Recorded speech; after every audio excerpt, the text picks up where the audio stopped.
go. Hello, I'm Scott. I'm the breathing guy. I train people to use the core breath to generate energy and strength in physical activity. This video is baseball bat swing mechanics. And this video is going to deal with the hands. How the grip works, how the hands a little bit more. And understanding what the right hand should do, what the left hand should do, and how to develop it more. Plus the shoulders. The shoulders are a key element because the swing is divided in my program is from lower body, what do you do with there, upper body, and hands. The whole momentum of the body goes to the hands and the hands snap. How do you snap through? Now, let's explain something to you. I have the ball here. This is a great tool. The ball. I recommend a light bat so you can always build your strength to make this regular bat feel light. But in the beginning, it's a matter of shaping. And the hands. What is the function of the left hand, the front hand, and the right hand? This hand brings the bat to the ball. This hand hits the ball. It's a very fulcrum process. That's what you want to say, or moving. So when you hit the ball, when you're coming down, and how do you want to aim? This is for people. This is basic. This is when you want to hit the ball in a repeatable way. This is about hitting the ball. Repeatable, effectively swing mechanics. And swing mechanics is the shaping of the body. Hitting it far is what muscles you use, and then you go to the next step of what your core is doing, your breath, and your attitude generator up here. All have to work. There's 4 parts that have to come together for every physical activity of hitting the ball, and they do. They're all ball. So having first your physical shape of your body, that's the swing mechanics. Then the muscles you need to engage within the swing mechanics to make it effective. So, I'll give you a little swing tips on here. Always remember, when you're doing this, bring the left hand down here at the butt, because that way, because when you're hitting the ball, that bat is going to put pressure back on the bat right here. That's your pressure point. How you shape the grip for that point is a key element there to absorb, so you can get the most mass around there to absorb the impact, because you don't want that bat to go back. You don't want to go, oh, that ball goes nowhere. The right hand, the back hand, is what hits the ball. That's why you want a bent elbow, so you can get that snap, and it's right here. Understanding that.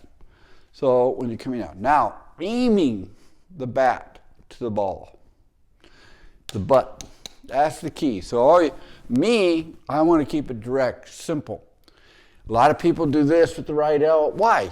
When you're hitting the ball, that right elbow better be bent. You got two basic ways. Your elbow close to the body, a little away from the body, or totally away from the body. That's the weakest. The closest to the body, where you have this, you have increased the hand's ability to transfer force through the snap into the ball. The hand is weaker. Now, shoulders. I'm very hot on shoulder. Make sure you train yourself to have your shoulders back. In other words, set down your head. And how you do that is your head. The neck, you don't want to be leaning forward. You want your head back a little, so that way your shoulders don't come up and down. You don't miss. So having your head and shoulders back sort of like in a neutral position. You can have them a little forward, fine. But if you go overreach by bringing your shoulders, you're weakening the body. You weaken the hands. Your hands go weak.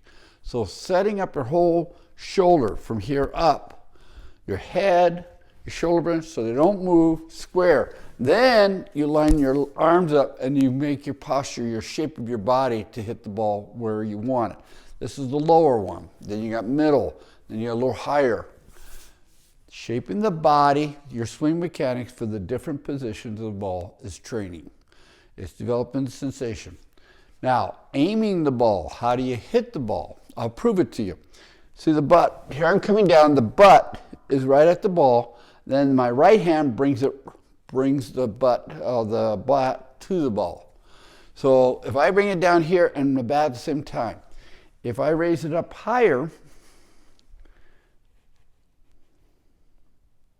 you can test this. I don't want you to take my word for it. I want you to test it. Because you've got to have a system to trust that if you see the ball coming in, you aim at this butt at it, you're going to hit it. You have to have a little wrist actions. There's a whole way of bringing this about. But if you do this, instead of just trying to think, I got to hit it with here like this when it's coming through, your chances of hitting are less. This increases your chance of hitting. If it's across the plate well, you train yourself up, you aim. So here again, look at the butt coming down at the ball, and then the bat just swings right into it. Butt, ball, strike.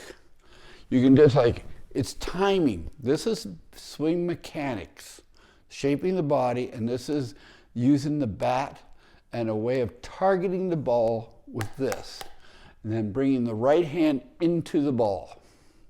It's one way to look at it.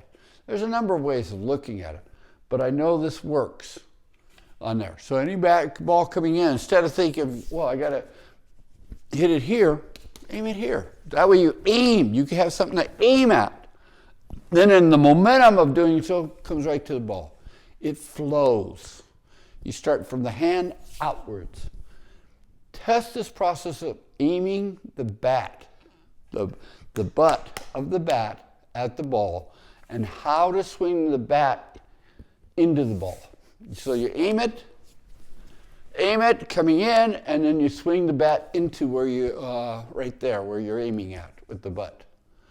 It is a way of moving the hands, the wrists involved, but if you train that, your chances of hitting the ball are much higher consistently, because you got something right at it. You got your hands aiming at the ball, not the bat. Here, aiming at the ball. That's harder. This is much harder. This is much easier.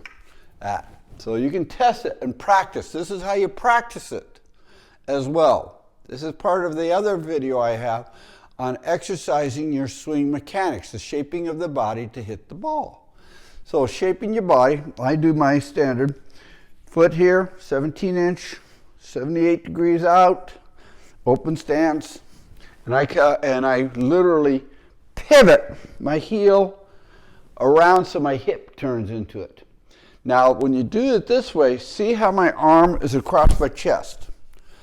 The farther you separate, if you do this, if say your hip turns here, see how it's at this angle, and my shoulders and head, and my arm is away from my, it's not linked to my torso in any way, you hit you're weaker.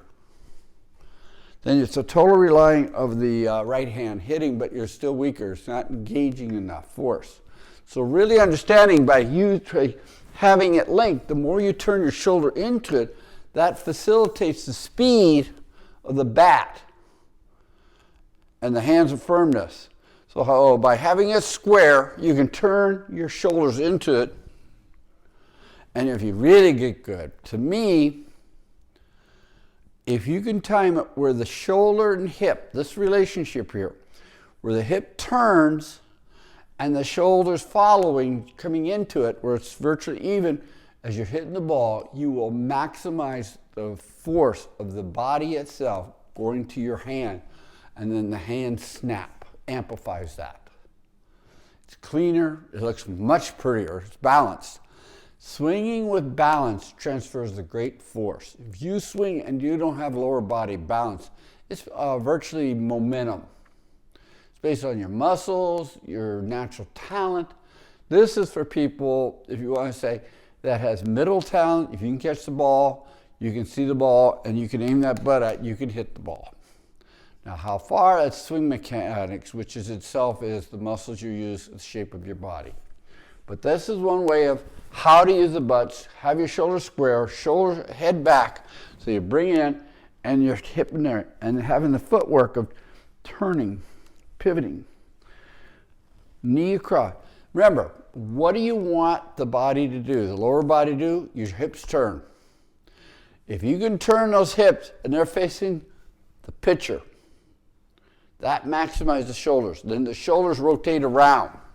If your hip doesn't turn towards the pitcher, your shoulder here, if you want to say, goes in front of the hips, you're weaker. You're not using the lower body in a real good form. You don't contort your lower body. It just, you're risking so much. This maximizes your effort to the impact, to the bat, to the ball. The hands, the grip. Remember I said the grip. Point here, and that's to hit and bring it. You want this to bring it down, but once you get past the ball, you want those fingers, this finger here, pressing against the bat really hard, plus the middle finger and the thumb. That stops the movement, so you don't twist your body up. You don't twist. The hand stops the bat through tightening certain muscles in the forearm. That works the best. So understanding how you use your hands to actually help you aim, bring it, hit the ball, but then to stop the bat, not your back. The studies have shown it's not like in golf. It's not coming down here that'll hurt your back. It's stopping the kinetic, and this bat's heavy. When you throw it there, that's a lot of kinetic force coming around, and your body has to stop it. You can stop it in your back, your arms are weak, or you can throw the bat away, which a lot of people do. But no, use your hands. It'll save you. Use your core, your back here, and your fingers. To do it, you'll find it, how can I say, better balance, better control. It just feels better. A lot better swing, a lot better enjoyment as well. This is baseball swing mechanics. This is aiming the bat, the butt of the bat, and then practicing to bring the club around, the bat around to hit the ball.